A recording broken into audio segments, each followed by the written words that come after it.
Welcome to the 5-Minute Mysteries podcast from 5minutemysteries.com, where every week we take a look at a mysterious disappearance, object, place, or other mystery in about 5 minutes. If you enjoy the show and would like to support us, please consider buying us a coffee. Head on over to 5minutemysteries.com/coffee to see how. This is episode 32, The Mystery of Kaspar Hauser.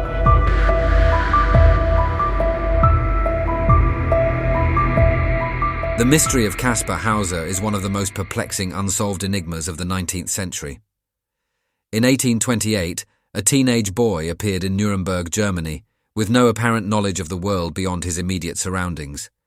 He carried a letter addressed to a cavalry officer and seemed unable to speak coherently or behave in a manner expected of someone his age. His sudden emergence and strange circumstances quickly captivated the public, leading to widespread speculation about his origins and identity. Over the years, theories have ranged from royal lineage to elaborate deception, yet no definitive answers have ever been found. When he was first discovered on the 26th of May, 1828, Kaspar Hauser was dressed in ragged clothes and barely able to communicate. He carried a letter purportedly written by his guardian, which claimed that he had been raised in total isolation and wished to become a cavalryman like his father. The letter also stated that the boy's name was Kaspar Hauser and that he had been kept in confinement for as long as he could remember. His behavior reinforced this claim. He seemed unfamiliar with common objects, struggled to walk properly, and reacted to light and sound in an almost childlike manner. Despite his apparent lack of education, he quickly demonstrated an ability to learn, suggesting that he had latent intelligence that had simply never been nurtured. Kaspar's case attracted the attention of the Nuremberg authorities and local scholars, who sought to uncover his origins.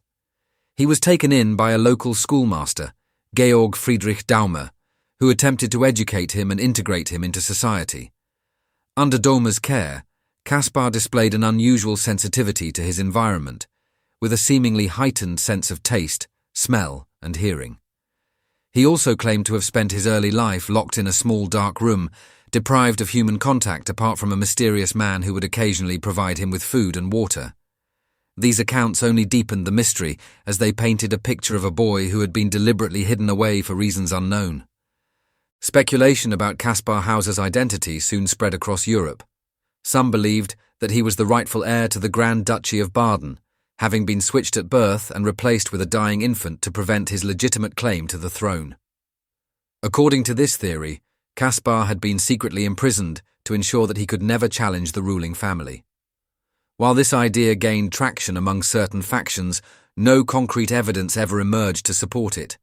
Others suggested that he was simply an abandoned child or an impostor who had been trained to deceive the public for unknown purposes. Kaspar's life took a sinister turn when he was attacked in 1829 by an unknown assailant who stabbed him in the forehead.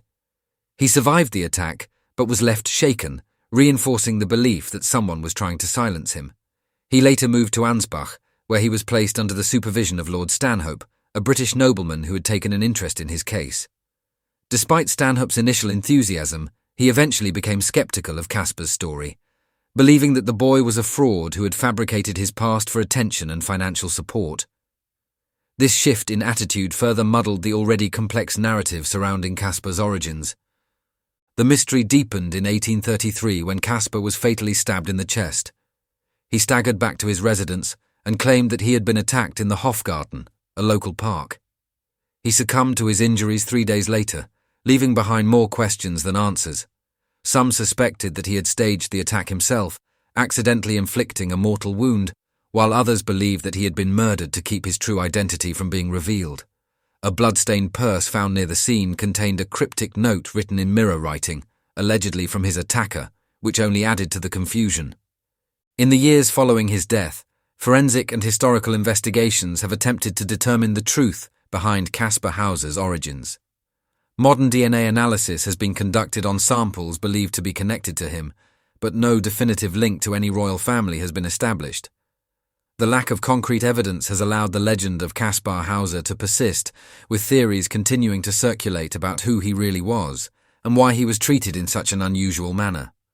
Kaspar's story has inspired numerous books, plays and films, cementing his place in history as one of the most intriguing figures of the 19th century.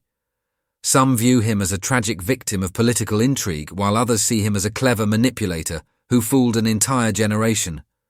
His grave in Ansbach bears the inscription, "Here lies Kaspar Hauser, riddle of his time.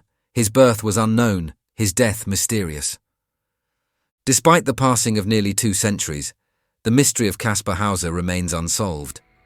Whether he was a lost prince, a victim of an elaborate conspiracy, or simply an unfortunate soul caught up in events beyond his control, his story continues to fascinate those drawn to historical enigmas.